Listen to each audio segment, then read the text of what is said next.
So well, magkuha ta sa to ang buyer, no. So mo na siya to ang pa-previous sa to ang buyer nga G-Shock. So atong i-check.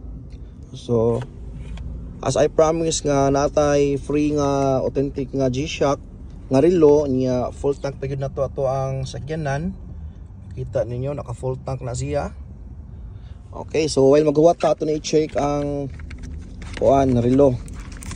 Okay, so para tan-aon ta mo kung unsang relo ang iyahang napilian.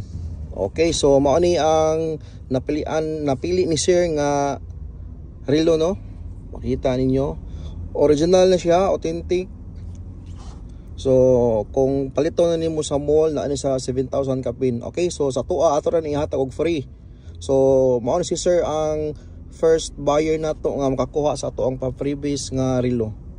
Okay, so may complete package din siya, makita ninyo. Tapa na siya ay warranty. Warranty card niya. Kanya iyahang module, hang tag niya. Okay, so okay.